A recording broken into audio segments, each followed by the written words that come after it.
ከእንግዲህ ወዲህ አማራውን ለኢትዮጵያዊነቱ ማታገል የሚቻለው በአማራነት ስም እንጂ በኢትዮጵያዊነት ስም አይደለም። ከእንግዲህ ወዲህ ማንም ቢመጣ ተነሳሁ የሚለው በአማራው ላይ ነው እንጂ ሌላ በማንም ላይ አይደለም። ሁለቱም ንግግሮች የተነገሩት ስለ አንድ ማህበረሰብ ከአንድ ማህበረሰብ በወጡ ልሂቆች ግን በተለያየ ዘመን ነው። በሁለቱ ንግግሮች መካከል ቢያንስ የ67 ዓመት ልዩነት ተመዝግቧል። ፖለቲካ ነውና አንዳንዶች 67 ዓመት ወደፊት አሻግረው መመልከት ሲችሉ ሌሎች ደግሞ 67 ዓመት ወደ ኋላ የቀሩ ይሆናሉ።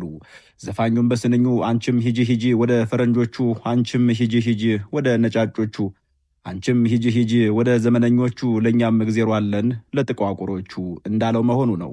አማራ በሚባለው ሕዝብ ስም የተቋቋሙ ኢትዮጵያዊ ኃይሎች በመፈራረስ ላይ ናቸው። አማራ የሚባለው ማህበረሰብ የተቀማው ሀብቱን፣ ሚስቱን፣ ልጆቹን፣ ቤት ንብረቱን፣ ጉልበት ሀብቱን ብቻም ሳይሆን ስሙንም ጭምር ነው። ስሙን የነጠቁት ኃይሎች ግን በእርግጥ መበታተን ጀምረዋል። የተከበራቸው የበራፍ ቲቪ ንቁ ተከታታዮች ሰላምም ጤና ይስጥልን። በዚህ መሰናዷችን ማስረሻ ሰጤ እጅ መስጠቱን ተከትሎ ዘመነ ካሴ፣ እስክንድር ነጋ፣ መከታው ማሞና ሌሎች የፋኖ ኃይሎች አመራር ተናግረውታል የተባለውን ነጥብ እናስቃኛችኋለን። አብራችሁን ቆዩ። አስቀድመንም ዘመነ ካሴ በዚያ ሰሞን እስኬ እንዲህ አምሶን ሽሉክ ብሎ ይወጣል፣ የዚያን ጊዜ የምንተዛዘበው እኔና እናንተ ነው፣ ወንድምን መታዘብ ደግሞ ትልቅ ህመም ነው ማለቱን እናስታውሳችሁ። በኢትዮጵያ ዛሬ ላይ ኢትዮጵያና ኢትዮጵያዊነት ጦርነት ላይ ናቸው። አማራ በሚባለው ማህበረሰብ ስም ኢትዮጵያዊ ኃይሎች የመደራጀታቸውን ያክል ኢትዮጵያ በሚል ስም የመንግስት ስልጣን የያዙ ኃይሎችም አሉ ይላሉ። አንድ መረጃ የላኩልን ከፍተኛ ባለስልጣኑ በተለይ በአማራ ክልል የሚካሄደው ጦርነት በኢትዮጵያና በኢትዮጵያዊነት መካከል ያለ ነው በሚል ይገልጹታል። አማራ ነኝ የሚለው ታጋይ ፈተናዎቹ ዘርፈ ብዙ መሆናቸውን አስቀድመው በግልጽ የሚዋጋው መንግስት ብቻም ሳይሆን በስሙ የተደራጁ ቡድኖች ለሐቀኛ አማሮች ፈተና ስለመሆናቸው ያክላሉ። ባለስልጣኑ እንዲህ ያሉ ሐቀኛ አማሮች ነን የሚሉ ኃይሎች የትግላቸውን ምክንያታዊነት መነሻና መድረሻ ሲያስረዱ ዶላንድ ሌቪን በኢትዮጵያ ጉዳይ ከጻፉት መጽሐፍ ሐሳብ በመዋስ ነው። ዶላንድ ሌቪን የኢትዮጵያን የለውጥ ታሪክ ኢትዮጵያንስ ዳይለማ ሚስድ ቻንስ ፍሮም ደ 1960s ቱ ደ ፕሬዘንት በሚል መጣጥፉ በደንብ አድርጎ ቃኝቶታል። መጣጥፉ ከቅርቡ ከ1953 ዓ ም የመፈንቅለ መንግስት ሙከራ ጀምሮ እስከ 1997 ዓ ም ድረስ የተካሄዱ ለውጦችን መርምሮ የኢትዮጵያን ያልተሳካ ዕድሎችን በግልጽ አስፍሯቸዋል። የአማራ ብሔርተኛ ነን የሚሉ የፋኖ ኃይሎች ከዚሁ መጣጥፍ በመነሳት የትግላቸውን መነሻና መድረሻ ብሎም ምክንያታዊነታቸውን ሲያስረዱ የየዘመናቱ የህዝብ ትግሎች የየራሳቸው ምክንያቶች አሏቸው ብለው ይጀምራሉ። የትግል ምክንያቶች በመሰረቱ የትግሉን ባህሪ፣ ዓላማና ግብ የሚወስን መርህ ተደርጎ ይወሰዳል የሚሉት ብሔርተኛ የፋኖ ኃይሎች አንድ ትግል የሚበየንበት የጥራትና የጥልቀት ደረጃ ሂደቱንም ሆነ ውጤቱን የመወሰን አቅም ይኖረዋል ባይ ናቸው። በኢትዮጵያ ታሪክ የታዩ የህዝብ አመፅና ተቃውሞች እንዲሁም ከየስርዓቶቹ ጋር የተደረጉ ጦርነቶች የስር ምክንያቶቻቸው በጥቂት ጭብጦች ተጠቃለው ሊገለጡ የሚችሉ ናቸው። ምሁራኑና ፖለቲከኞቻቸው የብሔር የመሬትና የዴሞክራሲ ጥያቄዎች መሆናቸውን ገልጠው ጽፏቸው አድረው እኛም አንብበናቸዋል። በጥያቄዎቹ አረዳድና በትግሎቹ አተናተን ላይ በጥንቃቄ መታየት ያለባቸው ጉዳዮች እንደተጠበቁ ሆነው እነዚህ ጉዳዮች በየዘመናቱን ነባር ስርዓቶች የናዱ የአመፅና ተቃውሞችን እንዲሁም ጦርነቶችን የወለዱ እንደሆኑ የሚያከራክር አይደለም። ኢትዮጵያ በምትባለው ማዕቀፍ ውስጥ አማራ የሚባለውን ህዝብ ትግል የተመለከቱት እንደሆነ ደግሞ የችግር ትንተናው ችግር ቀዳሚው የለውጦቹ መቀልበስ ወይም መጠለፍ ምክንያት ሆኖ ይገኛል። የበደሉን አይነትና መጠን በትክክለኛ አፈጣጠሩ ያለመረዳት ችግርም ሌሎች ስህተቶችንም የሚወልድ ሆኖ ይከሰታል። የትግል ስልቱም ሆነ ዓላማና ግቡ የሚቀዳው ከችግር ትንተና ነው የሚሉት ብሔርተኛ የፋኖ ኃይሎች ችግሩን በመለየት ረገድ የሚሰራ ስህተት መፍትሄውንም በማበጀት ላይ ቀጥተኛና የማይለመጥ ስህተት ያሰራል ይላሉ። ከዚህ አንጻር የለውጥ እንቅስቃሴዎች የችግሩን አይነተኛ ተፈጥሮ ያለመለየት መሰረታዊ ፍላጎት ወይም መሰረታዊ ክፍተት ነበረባቸው። ሌላው ጉድለት የትግል ስልቱን ዓላማና ግቡን በመቅረጽ በኩሉም የታዩ ችግሮች ናቸው ይላሉ። ይልቁንም በችግር አዙሪት ውስጥ እምቧለል የምንሽከረከር የሆን ነው በተሳሳተ የችግር ልየታ የተሳሳቱ የትግል ስልቶች ዓላማዎችና ግቦቹን በመቅረጽ ምክንያት ነው ይላሉ። በየትግሎቹ ፍጻሜ ከትግሎቹ በፊት የነበረውን ነባር ስርዓት በሚያስናፍቁ አረመኔ አገዛዞች መዳፍ የምንገኝ ሆነን የዘለቅንበት ምክንያቱ ከድል በኋላ ስለሚበጀው ስርዓት ምንነት በቅጡ የሚወስን ኤሊት ታጋይ ባለመኖሩ ምክንያት እንደሆነም ያክላሉ። ጠላትን ድል ማድረግ በራሱ ግብ ሳይሆን ወደ ግቡ የመሄጃ መንገድ ብቻ ነው የሚሉት ብሔርተኞቹ ግቡ የህዝብን መብትና ጥቅም እኩልነትና የማያቋርጥ እድገት የሚያረጋግጥ ስርዓት መትከልና መገንባት መሆን አለበት ይላሉ። ከነዚሁ ሁሉ የሚበልጠው ግን የለውጦቻችን መጨንገፍ ምክንያት መጠለፍ ነው ባይ ናቸው። ውድ ዋጋ የተከፈለባቸው የህዝብ ትግሎች በየቀኑ መጨረሻ በደራሽ ጩልሌዎችና በመሰሪ አድፋጮች እየተጠለፉ ሌላ ዙር ትግል በመቀስቀስ አስቸጋሪ እስኪሆን ድረስ አደገኛ የአገዛዝ ስርዓትን የሚዘረጉ ሆነው ዘልቀዋል ብለዋል። በአሁኑ ጊዜ በማካሄድ ላይ የምንገኘው አብዮት ከእነዚህ የትግል ታሪኮች እድፎች መጠበቅ ፍጹም አስፈላጊ ይሆናል ሲሉም ያክላሉ። ብሔርተኛ ነን የሚሉ የፋኖ ኃይሎች በችግር ልየታቸው በመፍትሄ ንድፋቸውና በትግል ስልታቸው ላይ ብሎም ከድል ማግስት ስለሚተከለው ስርዓት አለን ያሉትን ዝግጁነት በተመጠነ አኳኋን ለመግለጽ ሞክረዋል። የአማራ ህዝብ የገጠመው ችግር የህልውና አደጋ ነው የምንለው በእርግጥም ተጨባጭ የመጥፋት አደጋ የተጋረጠበት ህዝብ በመሆኑ ነው። የአማራ ህዝብ በየቀኑ ድሮን የሚያዘንብበት፣ ሙሉ ጦሩን ያዘመተበት፣ በተገኘበት ሁሉ የሚገደል፣ የሚሰወር፣ የሚታገትና በጅምላ የሚታሰር ከሆነም ከራርሟል።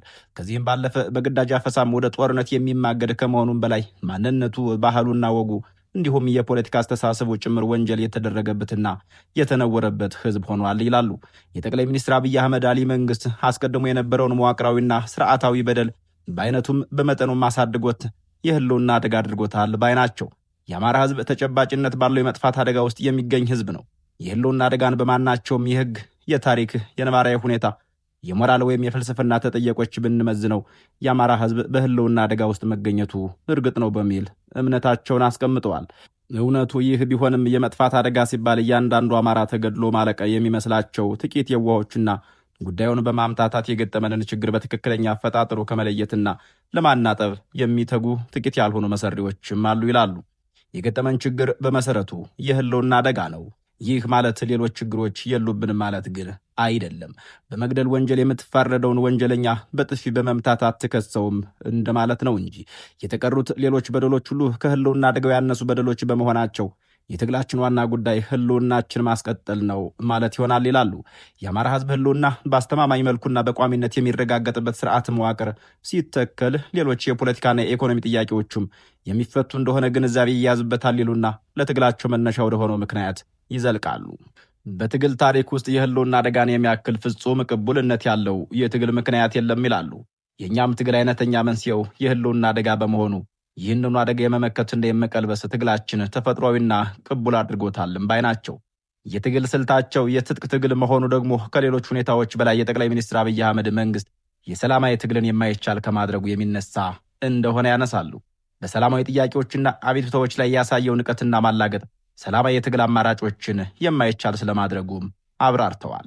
የተጋረጠው አደጋ የህልውና አደጋ መሆኑ ደግሞ የትጥቅ ትግልን እንዲወለድ ምክንያት ስለመሆኑ ዳሰው በእርግጥ ይህ ተፈጥሯዊ የትግል ልማድ ነው ባይ ናቸው።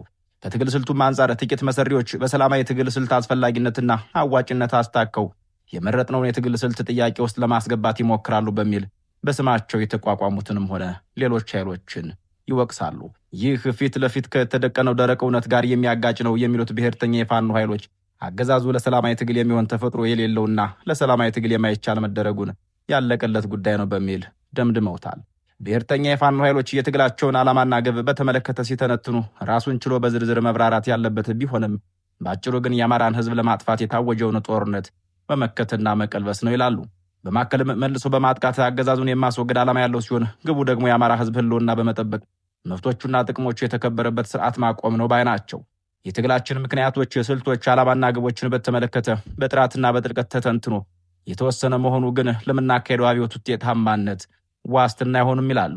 ከትግል ጠላፊዎቹ ነቅተን እየጠበቅነውና የምንጠብቀው መሆኑን ማረጋገጥ ያስፈልጋልም ይላሉ። የሚያካሄዱትን ትግል አብዮት ብለው የሚጠሩት ሲሆን የሚካሄደው አብዮት ነው፣ ማሻሻያ አይደለም። አብዮትነቱ በይዘቱም በቅርጹም ነው ባይ ናቸው።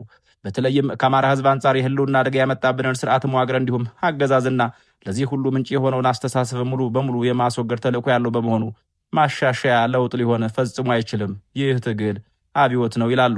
አብዮትነቱ አማራን ጠላት አድርጎ ከፈረጀው ያረጀ ፖለቲካና ከያ ትውልድ የፖለቲካ አደፍ የማጥራትም ጭምር በመሆኑ ያስተሳሰብ ብቻም ሳይሆን የትውልድም ነው ይላሉ። ትግላችን ከትናንት የዞረውን አማራ ጠል ስርዓትና ሀሳብ የማስወገድ ብቻም ሳይሆን ወደ ማያቋርጥ እድገት የሚወስደንን ስርዓት የመትከልና የመገንባት ህልምም ጭምር ነው ባይ ናቸው። በዚህ የተነሳም አዲስ ትውልድ፣ አዲስ አስተሳሰብ፣ አዲስ ተስፋ ከፍ ሲል የተዘረዘሩትን የትግላችን ምንነት የተነተንባቸው ምክንያቶች፣ ስልቶችን፣ ዓላማና ግቦችን ጠቅልሎ የሚይዝልን ቃል ኪዳናችንም ጭምር ነው ብለዋል። ይህ ትግል እንዳይጠለፍ የምናደርገው ትግልም የቱንም ያክል ውድ ዋጋ እንከፍልበታለን ባይ ናቸው። የኢትዮጵያዊነትን ካባ ደርቦ የሚዞረንን ጆፌም ሆነ በመላ ኢትዮጵያ የበተንኩት ሀብት አለ የሚልን አድርባይና ተላላኪ ወይም ህዝባችን በሌሎች ክልሎች አለ የሚል ጠላት የሰጠውን ዳረጎት እንደ እውነተኛ ድርሻው እየተቀበለን ተንበርካኪ ያለ ምህረት እንታገለዋለን ይላሉ። ትግላችን ደግሞ በመለማመን ሳይሆን በኃይላችን በክንዳችንና በአጥንታችን እንዲሁም በደማችን የሚረጋገጥ ነው የሚል ቁርጠኝነት ያለው እንደሆነም አንስተዋል። ይህ ማለት ግን ትግሉ ዋናው ምክንያት ስልት፣ ዓላማና ግብ የሚዋደዱ ሌሎች የትግል ስልቶችን አይጠቀምም፣ ተጨማሪ ዓላማዎችና ግቦች የሉትም ማለት አይደለም በሚል ዘርዝረው አስቀምጠዋል። ይህንን ካሉ ከ2 ዓመት በኋላ በፋኖ ኃይሎች መካከል በርካታ ለውጦች ተፈጥረዋል። ዘመነ ካሴ በማስረሻ ሰጤም በእስክንድር ነጋም ተክዷል። እስክንድር ነጋ 2 የመታገያ ድርጅቶችን ገንብቶ ሁለቱንም አፍርሷቸዋል። አሁን ላይ አፋድ የሚባለ ድርጅት መስርቶ በተለይ በሸዋ አካባቢ በመንቀሳቀስ ላይ ነው። አፋድ ካሉት ስራ አስፈጻሚዎች መካከል 2ቱን ያገደ ሲሆን ማስረሻ ሰጤም እጁን ሲታገለው ለነበር መንግስት አስረክቧል ተብሏል። የዘመነ ካሴ ፋኖችም አንቺም ሂጂ ወደ ነጫጮቹ ለእኛም እግዜሩ አለን ለጥቋቁሮቹ በማለት ላይ ስለመሆናቸው ተሰምቷል።